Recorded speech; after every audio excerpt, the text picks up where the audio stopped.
Real quick before we start, everybody, there's a new Poppy iPhone and Samsung phone case coming out in the store. It's based on the Katamari thumbnail. Links in the description if you're interested. Also, I've still got my code RADICAL for gamer subs. I drink this shit every day so I can recommend it. Also, if we get enough sales with my code, I'll be able to make a Poppy waifu cup. We're almost there! And by almost there, I mean we're like nowhere close yet. So if you're interested, links also in the description. Okay, enjoy the video! Hey all, Rad here. Look, I'm sick of pretending to be something I'm not. So starting today, I'm changing everything. G'day, mates. I'm Australian. I fucking trimmed my armpit here for this. Living in the city. It's like a roller coaster.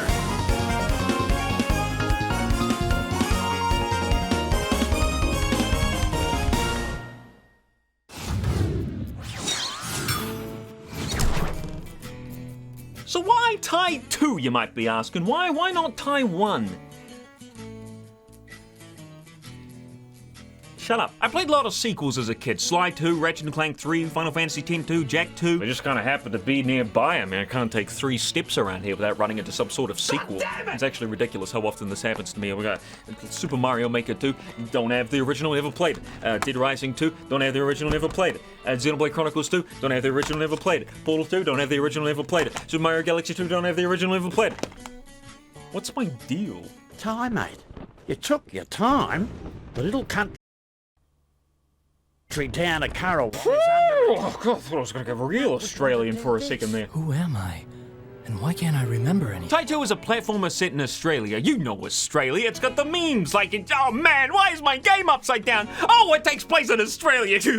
Shut up! As a New Zealander, I know the real Australia, alright? 3 hours across from our little country lies an amazing place called Aussie.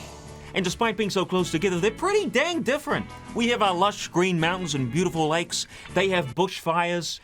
We've got the shy but adorable Kiwi. And they have the Prime Minister that shat his pants in a McDonald's. No more screwing around. I'm off like a dingo after a baby. Oh, I got hit by a car. Our main character, as you surely have guessed, is Tai, the Tasmanian tiger. What's a Tasmanian tiger, you ask? Well, they're an extinct animal from Australia, fucking obviously. And why are they extinct? Because Australians are the worst. The thing that makes Tai 2 a little more unique in the sea of animal mascot platforms is his choice of weapon, curved sticks. It's very satisfying to throw curved sticks at enemies and hear that delicious thwack, then all the balls shoot out of them and you gobble them all up. Oh god, that's satisfying right there. There's one thing I want you to take away from this video is that gobbling balls is very satisfying. The curved sticks really are the best thing in the game. There's a bunch of different kinds to purchase, each with their own special trait or ability, like the rope one with its swinging shit, or the ice one with the ability to make things cold. They're very cool and you can buy upgrades. They're very expensive. Why are they so expensive? Unfortunately, that's where the good kind of dies and the bad starts rearing up like a bit of dead cheese.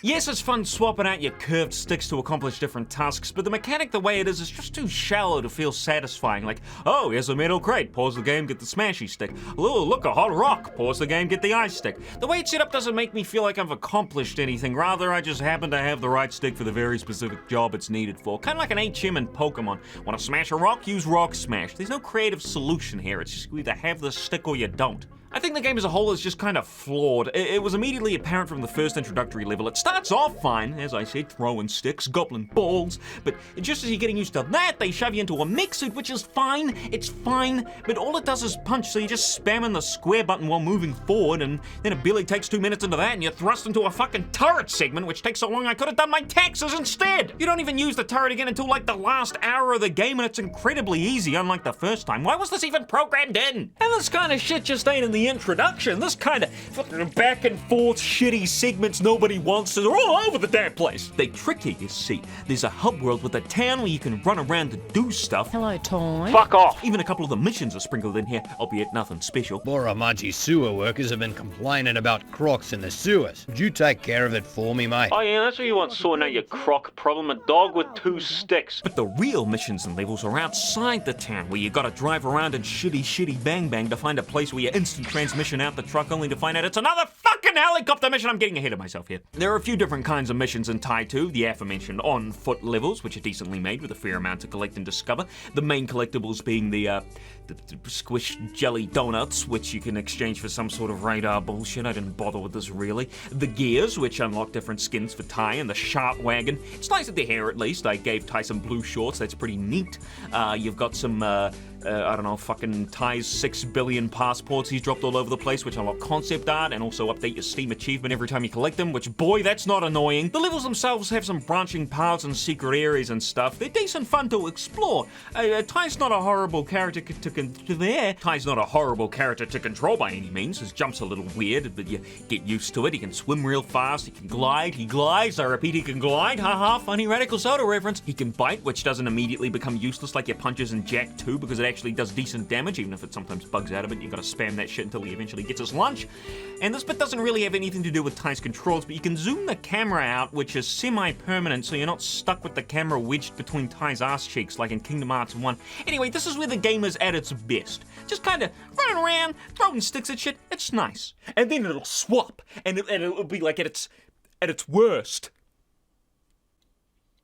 Stupid freaking dumbass mech suit missions are all over the damn place. The red mech suit is fine enough. I mean, it's fast and you punch guys. I don't know, this kind of feels wrong, to be honest. It's got a big slam move, which is kind of neat. But you've also got the water bunyip and the loader bunyip, which just fucking plummets your enjoyment. These things are not great. The water bunyip is kind of okay. I mean, it's decently fast and it has the washing machine attack. You can spin and shoot water at the same time. That's neat, I guess. It swims in lava, even though the screen goes blue and it has bubbles coming out of it when it does. I think this is a reference to how Australians are so used to the heat. Fucking lava is just like a swimming pool to them.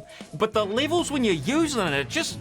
ugh. Like, the first time I used it was okay. I mean, I was in a big burning plant of some kind and it was a proper level and shit. Even if the enemies stopped spawning near the end. There was even a fucking cutscene where they ran in and then they just didn't show up. I don't know what was going on there. But then the two other mentionable levels with this thing are just... one of them you just run around putting out house fires, literally just a fucking checklist. And the other is the most boring, slow-moving platform bollocks bullshit bastard of a level. Probably the worst level in the entire game. I don't even want to talk about it. Bring back some kind of horrible Australian PTSD. Let's talk about the yellow mech.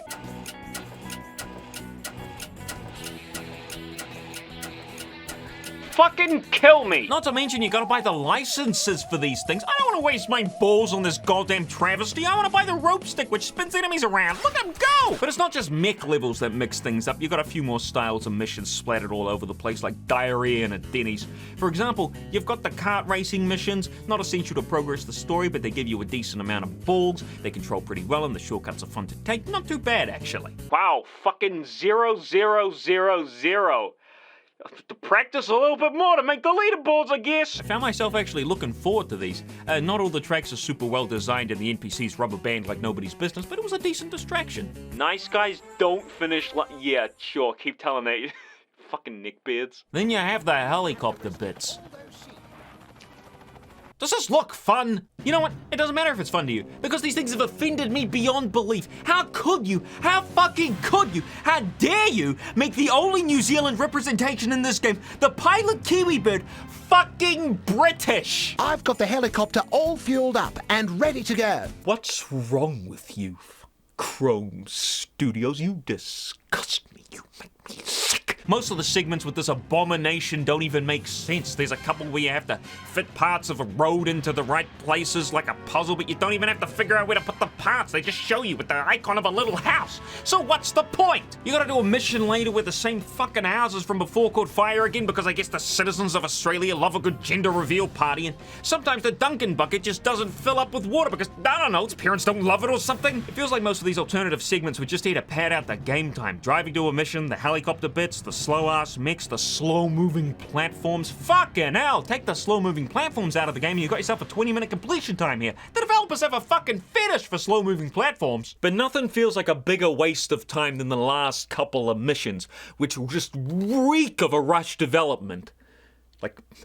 like old socks. Ty, you fucking goober, take this dynamite to a location far away with a time limit. Thanks for wasting 5 minutes of your time delivering the dynamite, Ty, by driving the same boring-ass roads you've been traversing the whole game. Ty, mate, there's another timed mission, but this one's different because it's plutonium. Also, it's further away. Quick, take it back to the place you got the dynamite. Great job of delivering that plutonium, Ty. Now there's another mission for you to do. Hey, Ty, I need you to deliver the spark plug for me. Also, there's a time limit. I don't know why a spark plug has a shelf life of 4 minutes, but hey, what do I know? I'm a fucking Australian. The reek of rushed development doesn't just come from these last few missions either.